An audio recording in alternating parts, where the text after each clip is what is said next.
Good evening. In the previous classes, we were dealing with the topic of decarbonization, and we stopped when we were discussing this 6 pillars, and then we stopped at the long-term low-emission developmental strategy. Did I also cover this part? Hydrogen mission, decarbonization of steel making. No, even before that, like a long time ago, we started with decarbonization. Yes, in the last class, we were dealing with science and technology, but to cover that new technologies, the problem statement is environment. We did start with decarbonization. So to solve the problem of this carbon emissions, you need to understand the need of this decarbonization first. And that was the context, that is a logical sequence of the evolution of this topic. So in the previous class, we were dealing with this issue, and I think I stopped it here. Long-term low emission developmental strategy. I also covered national hydrogen mission. We covered this?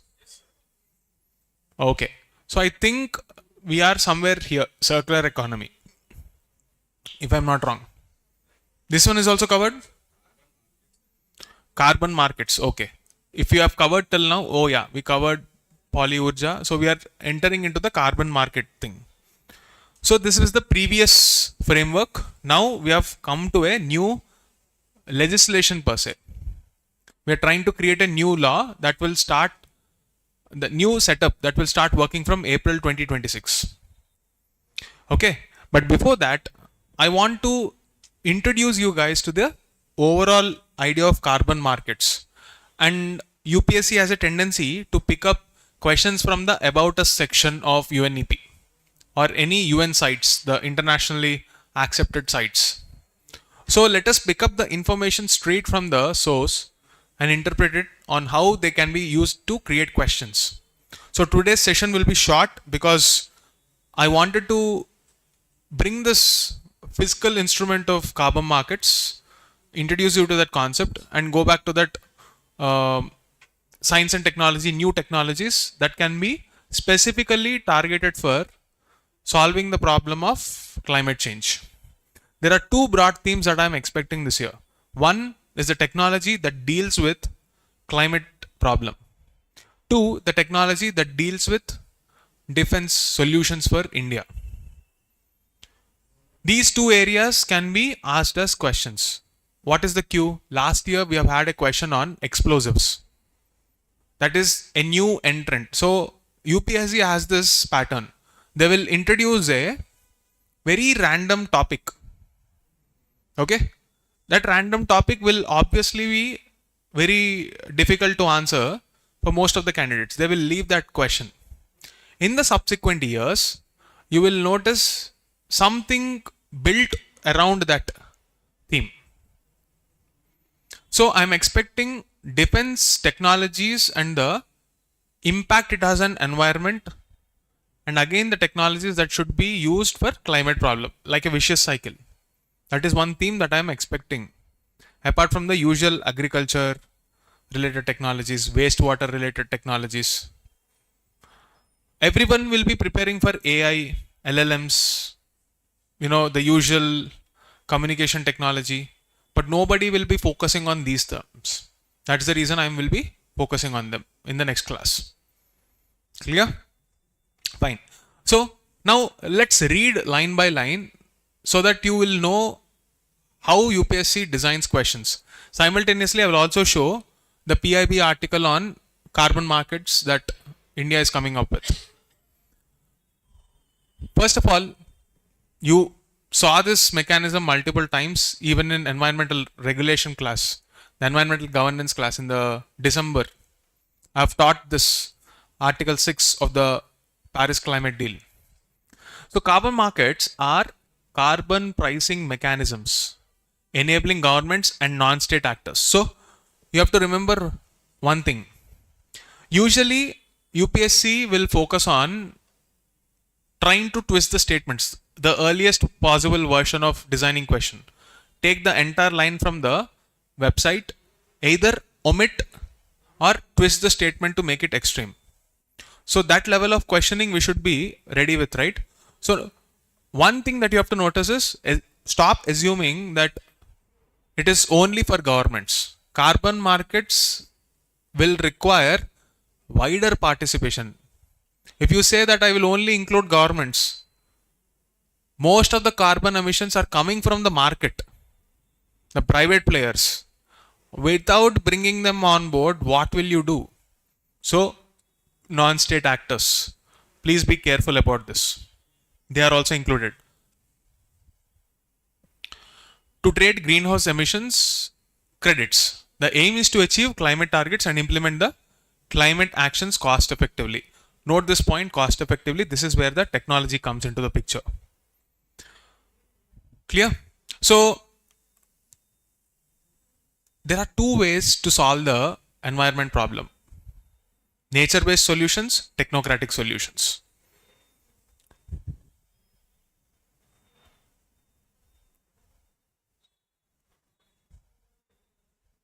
So environment as a problem statement, if you take nature-based and technocratic solutions. This is also called engineering a solution. This is supposed to be the next big thing in the market. So you often see statements from many entrepreneurs like Nikhil Kamath saying that the next billionaire or probably the trillionaire would be coming up from an industry that is solving this climate problem. Someone who is offering the promise of a clean air, clean water, something that was so basic, will probably become a luxury at a future point. So these technologies are important for you. You can expect questions in that direction. So that is what we will be discussing here. Take a look at this. The mycelium breaks, technological and market challenges, potential solutions, carbon capture and sequestration technologies. These are the technocratic solutions for your climate problem. Once you monetize it, that is a financial tool. This is a technological tool to deal with the climate problem. So how can you use the same understanding for mains? At the mains level, I know this is a prelims preparation phase, but maybe this thinking can push you in that direction even in the prelims. When you are trying to see a solution for a climate problem, it should have multiple layers to it. No single tool will solve the climate problem because of the multifaceted nature. What do I mean by this? When you're trying to look at the solution, look at the sources of the problem. When I'm saying sources of the problem, I do not just mean where the pollution is created, which industries. I'm not stopping there. It is not just about the industries that pollute. It is about the lack of policies, lack of technology, lack of support that continues this vicious cycle of the pollution problem. In the first class, when we were dealing with environment, we saw environmental governance, that is the policy layer. Here we are talking about the technology layer for solving the climate problem. Then you have the mindset, which is the ethics aspect. Then you have the social cooperation and political solution, which is again the nature of democratic politics. So the problem for the climate solution, so the problem of the climate will have a solution when you have multiple layers to it. That multiple layers should come from governance, that is policy making, which is what we dealt with in environmental governance. Then the second layer is technology, which is what we will be looking in today's class. Then the third layer is finance, that is climate finance. Then the fourth layer is cooperation between countries, between people, horizontally, vertically, horizontally. What do I mean by vertically? National government, state government, local government. What do I mean by horizontally? Between two countries. When you have these two directions of cooperation and all these tools coming together, that is how you will be able to solve the climate problem. Within that larger theme of a climate problem, one segment is this economic issue. Why are we coming up with this? Because we don't have the money to adapt. When we were dealing with the 10th chapter of our climate in the economic survey, environment issue, we spoke about climate finance, the lack of it, and how we should move away from the business as usual to adapt. And for even adapting, we need more money. Once you start seeing the entire climate issue like this problem statement solution, you can predict the themes. Once you understand the individual themes, you can predict the statements. Once you are in a position to predict the statements, you will start thinking how UPSC will distort that statement to make you do a mistake. This is nothing but the examiner mindset. So I wanted you to know this carbon market because you have to know the basics and then how it is happening in India. If you take a look at this, there are two types of markets, compliance and voluntary. This is what the UNEP website says.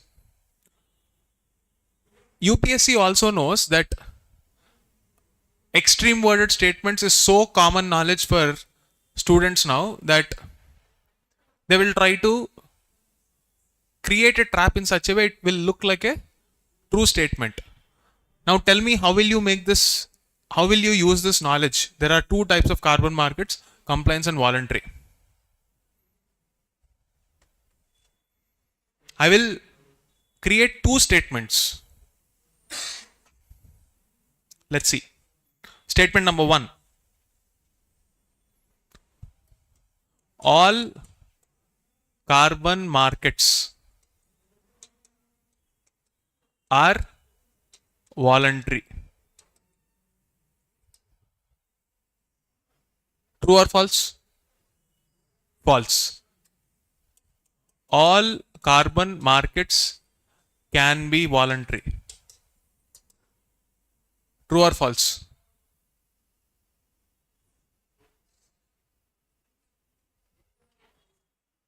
What are you confused about?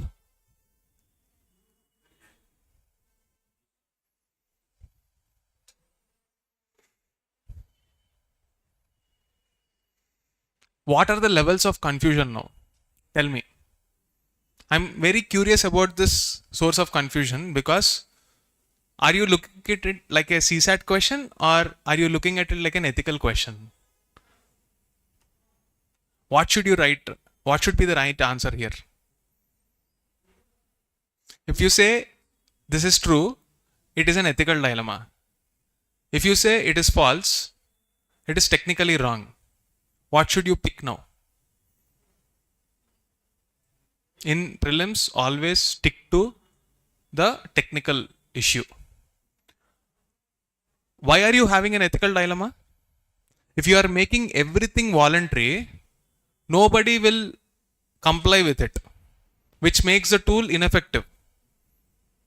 The underlying assumption is fiscal tools for dealing with the climate problem will work.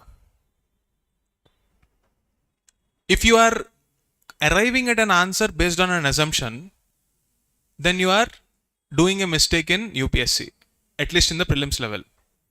So, when you read a statement, your answer should not depend on any assumption. It should depend on an objective fact. Why is there no confusion in the first statement?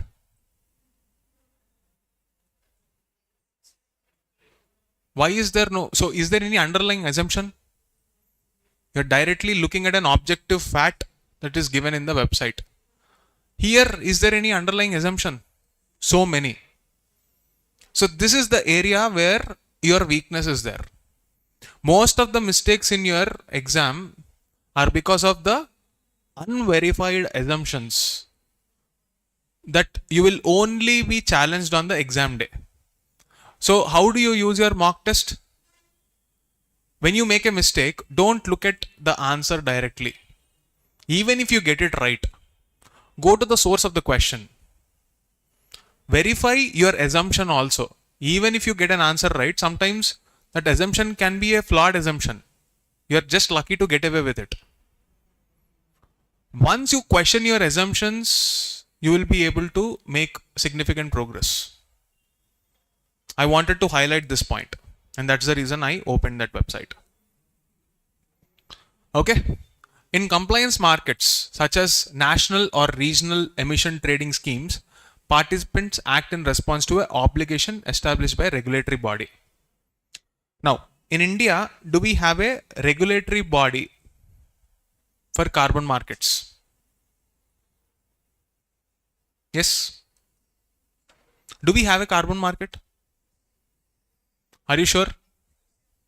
What is a carbon market? Now let's Google. Let's see. Whatever is your assumption, we should verify. Let's actually see how we can verify that. Don't go to AI. Just refrain from going to AI because it will accept and reject anything that you want to. It will hallucinate a lot. Carbon markets India. Just search this. Now when you open, there are so many links. The Indian carbon market is a government-backed mandatory cap and trade system established by Bureau of Energy Efficiency. Now let me ask you this question. When I say carbon market should be regulated by a regulatory body, is it Bureau of Energy Efficiency or SEBI? SEBI. Why? How can it be SEBI? What is your logic there? See, when you read the statement, you are getting so many questions. Is it wrong for UPSC to test those assumptions? They will ask. Should you be getting these doubts or not? I could have directly told the answer, but unless you face the discomfort, because I've seen one student practically face this, even after giving the information right in front of them, they're facing this discomfort. The best way to learn is make you go through this discomfort. So, carbon market. What is the structure in India? You must have studied it by now, like multiple times I've told it, but you still don't remember the finer details. Logically, what is your mind saying? Anything that is related to finance should be regulated by SEBI. But is it? Let's see. Carbon pricing in India. Bureau of Energy Efficiency, Government of India. Let's go to that website.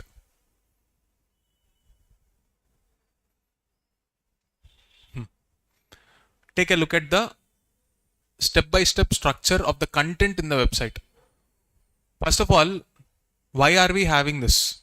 In the present global context, what is the overarching theme that every country is following? Paris Climate Deal. energy efficiency is also tagged to that Paris climate deal, because we want to show we are doing whatever we can for the problem of climate. So we ratified that.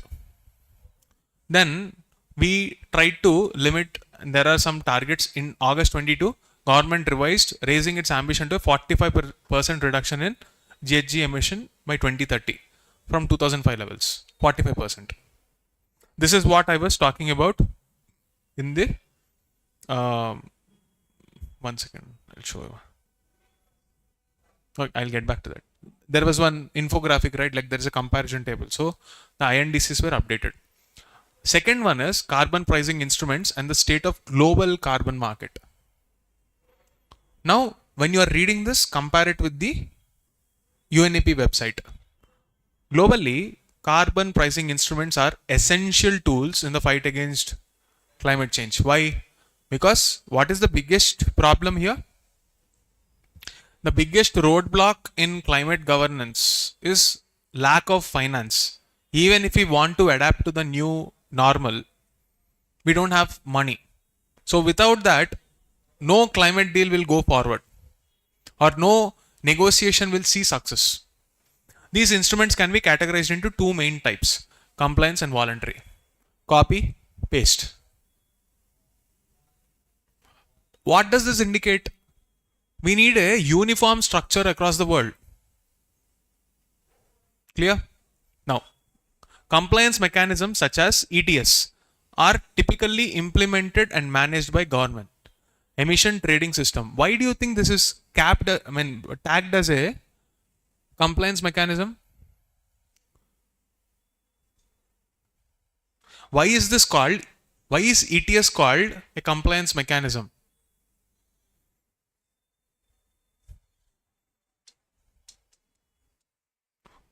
Why is it compliance? I know it will take some time, but nevertheless.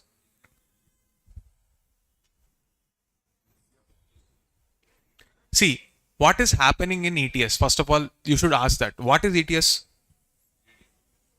Emission trading strategy. So, if you claim that I stopped this much emissions and you are selling it to the other party, I can just produce a paper. That paper is worth something only if there is a overarching authority that is governing the actual process. Without intermediation, this means nothing. So that's why it is a compliance mechanism.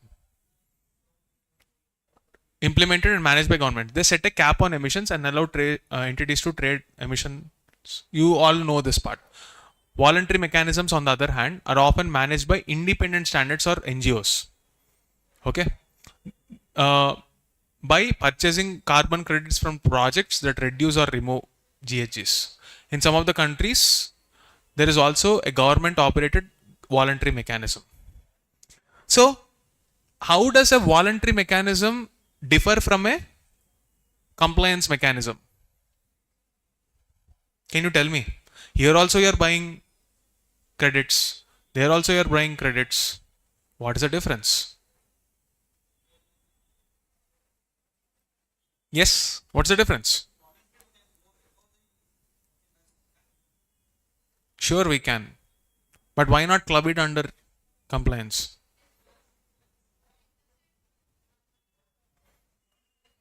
There must be some logic, right? Sorry? When you're talking about a voluntary mechanism, it's an incentive-led mechanism. What is the incentive for reducing carbon emissions?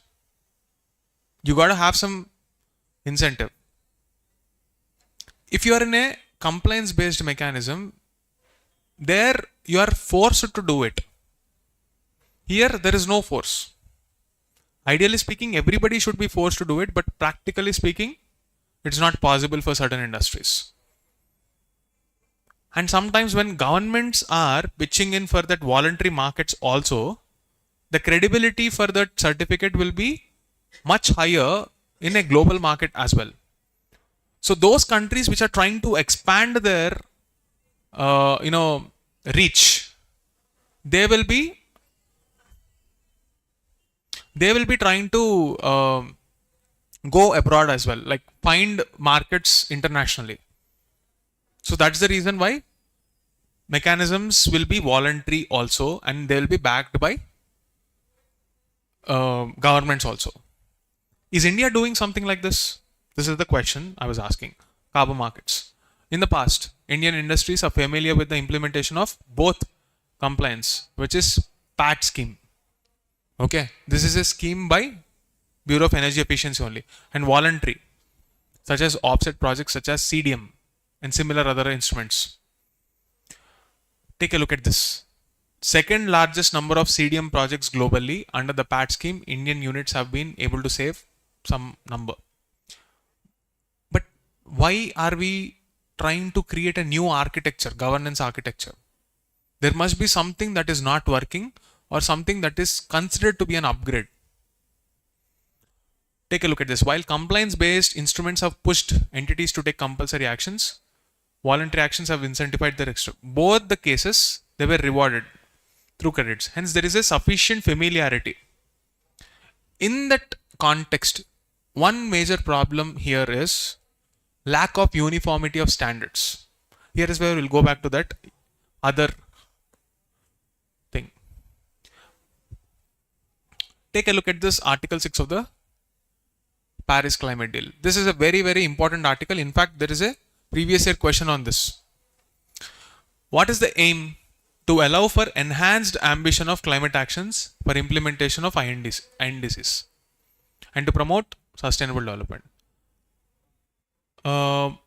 Some countries moved beyond the threshold and they want to transfer that to countries which are not able to figure out how to do it. So to incentivize that, some countries are pushed for this carbon markets to encourage them to generate climate finance. Article 6 establishes an international carbon market with multilateral governance under UNFCCC, setting common global standards and guidance for development and trading. Here, in this larger theme of carbon markets, you also have a separate parallel industry, a scientific research commercial body, not just that is led by governments, but even private organizations. So you will come up with terms which will do only one job. Focus on the metrics. Carbon metric. How much carbon is generated from a specific industry? I mean, carbon emissions are emitted from a specific industry. So these parallel bodies will pick up information from different industries and they will report it to bodies like this. I am not going into the very specifics of those private bodies because it will be impractical to by heart all of them. But if I tell you that there is a possibility of a complete parallel industry in itself that is focused on just measuring how much carbon is emitted to calculate the carbon footprint, and you get a question like that, which we have already gotten such kind of questions, you will be much more aware. Don't confuse this and that. Measurement and governance are two different things. They can be clubbed, but practically they are different. Because UNEP is focused more on execution. It is executing those things which are set by the UNFCCC Secretariat. So this is like a common platform. Anyone who wants to monetize their ability to measure something, they will approach UNEP because you can commercialize that tool. So if that becomes scientific enough to solve the measurement problem, it will be adapted. This is also one attached team in the carbon markets area. So in this context, one more contribution from the UNEP side is the emission gap report. It's been a while since UPSC asked questions on reports and indices. But this is one important report that I want you to remember. Emission gap report. Okay. Anyway, we understood those points, and now we will have to come to the Indian side. Take a look at this regulatory frame. Okay, before that, we'll complete this also. Indian Carbon Credit Trading Scheme. So we saw the necessity for a new scheme to bring it in compliance with the global standards. Here, what is the point you should focus on? It aims to complement and support various entities by pricing their additional actions towards greenhouse gas emissions, who are undertaking projects to decarbonize the Indian economy. Which brings us to this document, decarbonization as a theme. This single topic was able to help students solve almost 8 questions in 2025. So that is the reason I am taking it a bit slow. Take a look at the regulatory framework. To achieve the objectives, amendments were incorporated in the Energy Conservation Act 2022. Now, I'll ask you a question. What is the difference between Electricity Act and the Energy Conservation Act? What is the mandate of this respective laws? Are they related? Bureau of Energy Efficiency, your labels, that 5-star, 3-star labels that you see there, who gives that? Now, if I say that Bureau of Energy Efficiency gives this under Electricity Amendment Act, is it right? Or is it Energy Conservation Act? So, what is the mandate of that Electricity Act then? Is electricity a state subject or a central subject or a concurrent? What is your justification? Then how will you have power grid? I asked electricity. Is there a subject like electricity? Electricity is a state subject. Sure. Then how will we have a power grid? Power grid, national grid. Shouldn't it be logically under union? Or maybe concurrent? Okay. So you can make it a concurrent subject. Why should it be a state subject then?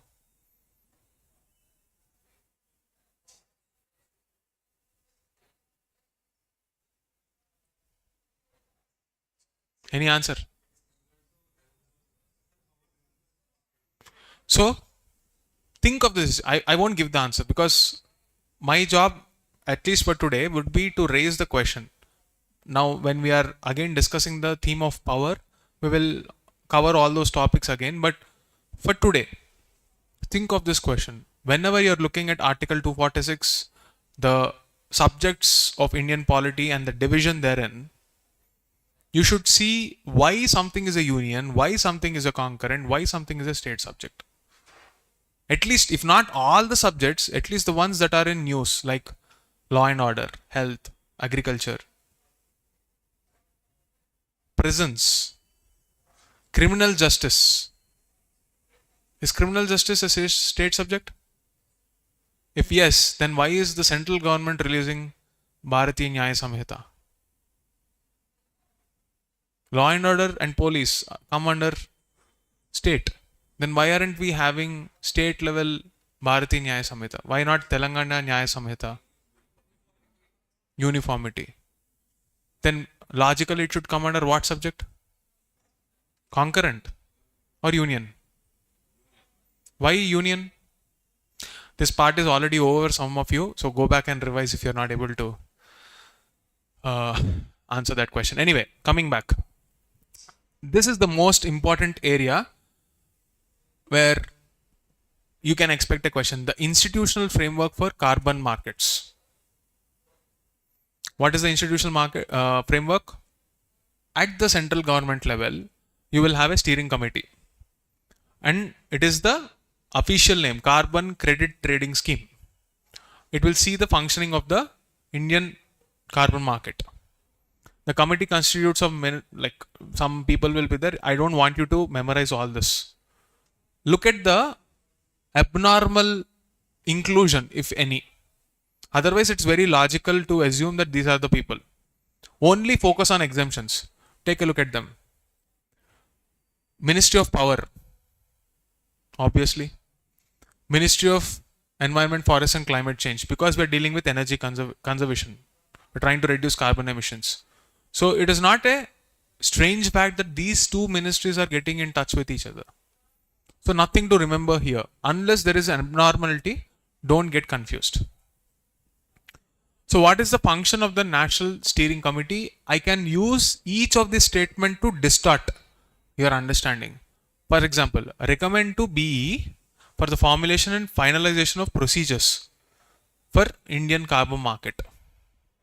I will remove this word recommend and make it mandate.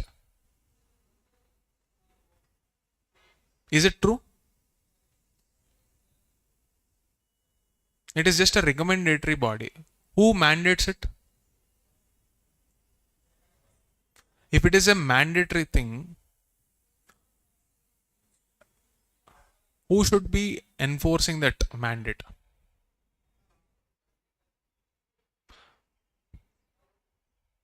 How can you mandate? How can you make it compulsory?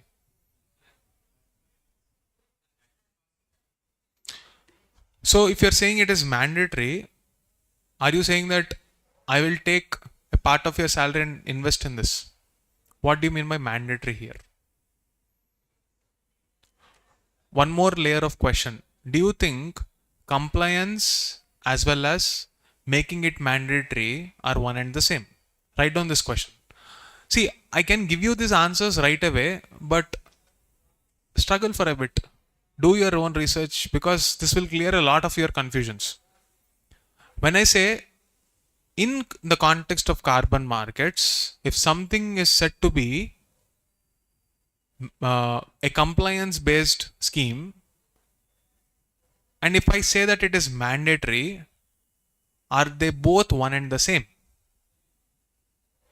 If yes, why? If no, why? Just do your research. Okay. Now, look at all the words here. It is saying recommend, recommend, recommend, recommend, recommend. And then finally it says monitor. And again recommend. The overarching theme here is it is just recommending. It's the prerogative of the government to implement it or not. Recommend to Bureau for the formulation of the finalization of the rules. Recommend to Bureau, recommend to Bureau, Bureau, Bureau, Bureau. So this is within the architecture of the Bureau of Energy Efficiency. Any confusion? What are we talking about in the institutional framework that will make this Indian carbon market a reality? We have a steering committee that is led by the secretaries at the level of Power Ministry, Environment Ministry, who will form that steering committee to give recommendations to whom? Bureau of Energy Efficiency. Clear? It is the administrator for the scheme and has the following function. Now, when I say this word administrator, does it mean it is also a regulator? What is the difference between administrator and regulator?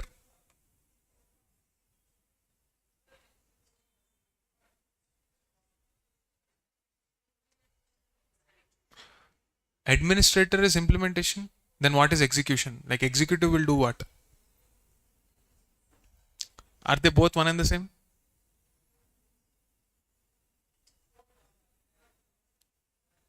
Yes. Good. What job are you applying for? Is it a part of regulation? Yes. Indian Administrative Service. Is it a part of executive or regulation? Or both? Okay. Is RBI governor a part of legislative or executive?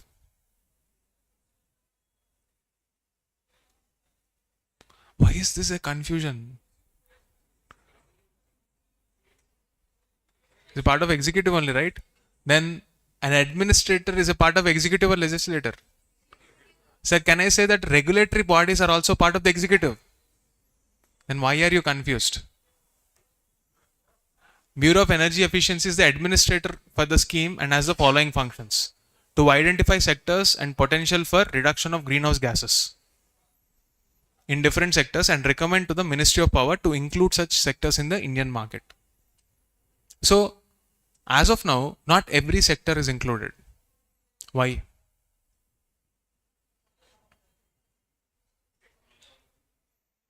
Measurement first. For this scheme to work, you need to measure. If I want to include agriculture sector, do you have enough tools to measure the outcomes? No, right? That's the reason.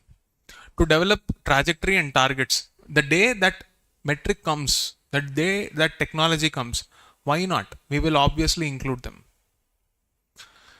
To develop trajectories and targets for the entities under compliance mechanism. Any thought about this? Like, is there any conflict in this point that you are observing? Why is this developing the trajectory and targets for entities under the compliance mechanism? It is the administrator for the scheme. It provides a direction. I am expecting a question here from this website, from this specific web page. Either in prelims or in mains, you can be expecting this question on carbon markets. The biggest update in the climate finance theme is this carbon market. So you are bound to get that question where it is in compliance with the international standards. Clear? One more thing. Very, very important. I can replace this statement entirely. The grid controller of India is the registry operator and is to manage and operate the ICM registry. I can remove that and put SEBI. Will you be accepting it? SEBI is the carbon credit registry operator. And it is set to manage and operate the Indian carbon market registry. Will you accept it or will you reject it? If you were not seeing the statement, what is the likelihood of you rejecting it? How many of you will reject that statement if I put SEBI here? What is the logic you will give me? This is also about economics. Carbon credit.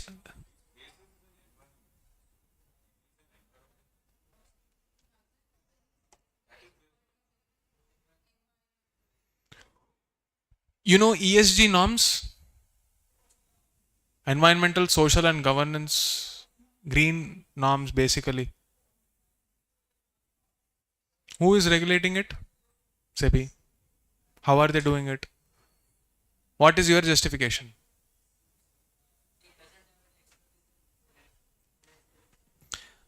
Take a look at the thing here. It is the registry operator and manages operations for the registry. How often do you think you will expect a regulatory body to get into the operations? Regulatory bodies have an oversight function, not day-to-day execution. So you should be wary.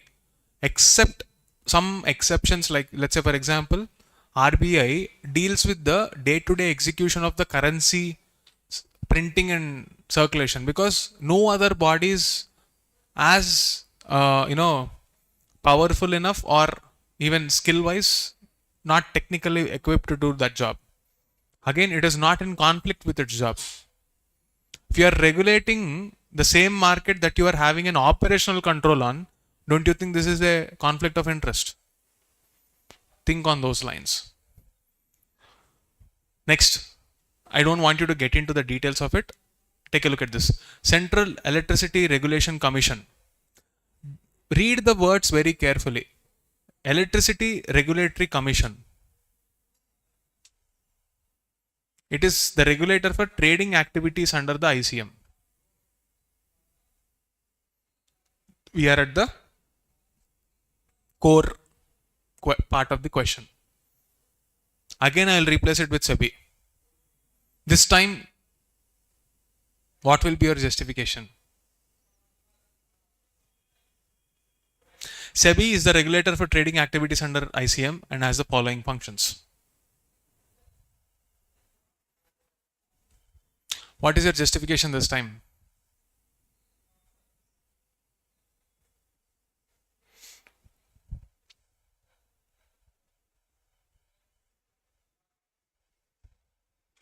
Read this and then tell me.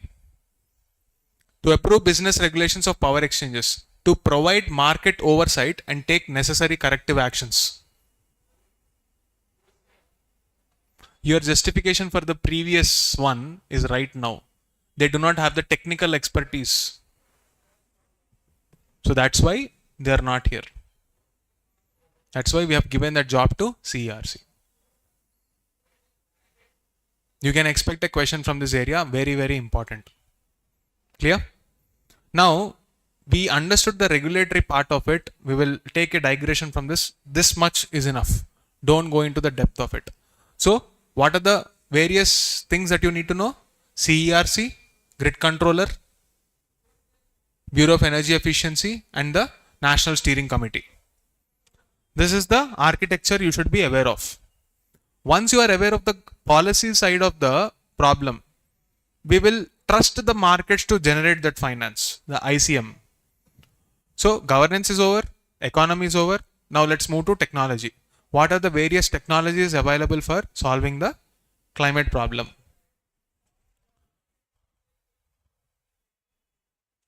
So if you are trying to look at the carbon capture and sequestration technologies, we will divide them into multiple areas. The first one is the nature-based solutions only.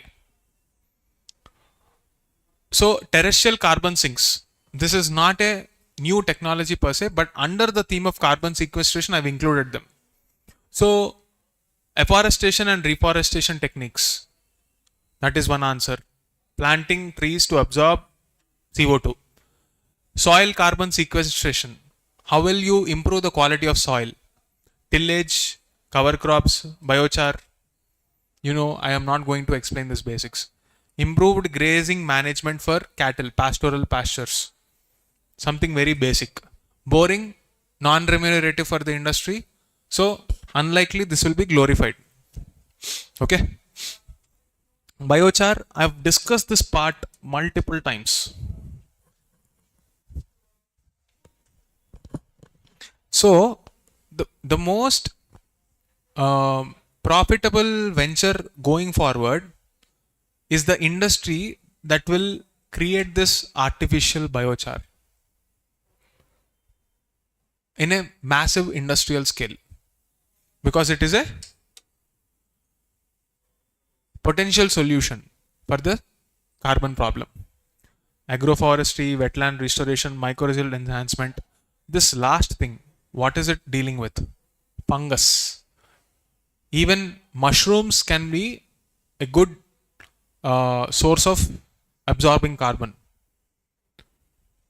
So in some African countries, even those areas which are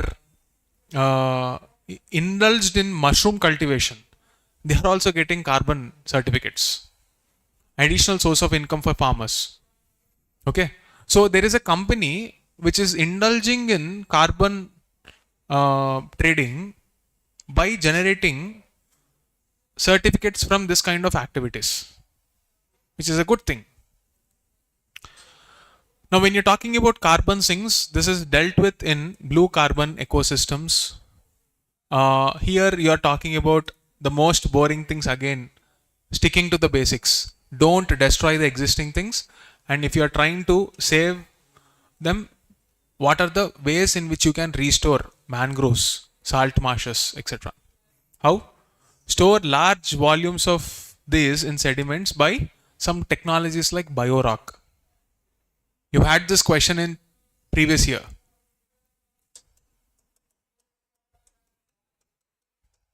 Then you have the ocean alkalinity enhancement. Why are we doing this? It is just the opposite of ocean acidification. How are we doing it is not something that we can discuss in this class and way too technical. But it will add the alkaline minerals to chemically restore that balance, that pH balance. Then ocean fertilization, again a very, very controversial topic. So here you are adding iron or nutrients to boost phytoplankton that will absorb the carbon. But what is the problem with this? It will disturb the balance. It will disturb the food chains basically. Unless you have an apex predator that will finally consume all of this, the balance will not be restored. So ocean-based carbon sequestration systems have the highest possible uncertainty because the scale at which the damage can be caused, you should be extremely careful. It can have a ripple effect, and that's why this is discouraged usually. Then you have the geological carbon sequestration technologies. So this is the engineering part, the most expensive and the least impactful ones. It's like you do something to absorb carbon and store it underground and charge a bomb for that. So this is considered to be an impractical solution, and we are always advocated to move towards the nature-based solution. But there is an industry that will develop on these areas.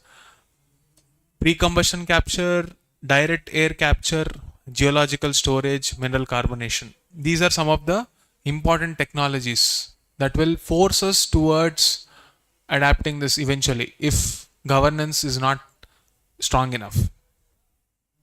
So this is a ineffective way of handling carbon problem, but most of the technological development is happening here.